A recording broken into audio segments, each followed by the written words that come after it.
Guys আজকে আমার ঘুম থেকে উঠতে অনেক দেরি হয়ে গেছে। গাইস ঘুম থেকে উঠতে এত দেরি হয়েছে দেখেন কয়টা বাজে। গাইস আজকে ঘুম থেকে উঠতে পারি নাই কারণ রুমে কে আসিল না, তার জন্য ঘুম থেকে উঠতে পারি নাই। আজকে ঘুম থেকে উঠার পরে দেখি পেটে অনেক খিদা লেগে গেছে। খিদা লাগার পরে হাতে হাতে চলে আসি পাশের রুমে, এসে ফ্রিজে খুঁজতেছিলাম যে কি খাওয়া যায়। তারপরে দেখলাম যে একটা ডিম আছে। গাইস ডিমটা নিয়ে সোজা হাতে হাতে চলে আসি পাকঘরে। পাকঘরে আসার পর একটা পাতিলে পানি নিয়ে এলাম ডিমটা সিদ্ধ করার জন্য। ডিমটা রেখে আমি ঘরে চলে আসি ম্যাচ নেওয়ার জন্য।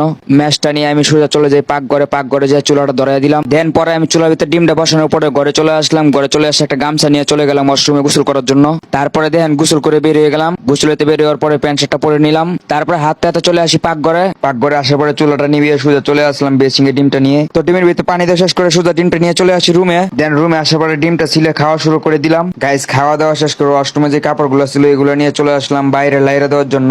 আর গাইস আজকে রাত 7টার দিকে লাইভে চলে আসবো। যারা যারা লাইভটা দেখতে চান সবাই চলে আসবেন লাইভে। গাইস আজকের ব্লগটা এই পর্যন্তই। সবাই ভালো থাকবেন, আল্লাহ হাফেজ। আর গাইস আরেকটা কথা, সবাই একটু চ্যানেলটাকে সাবস্ক্রাইব করে দিবেন।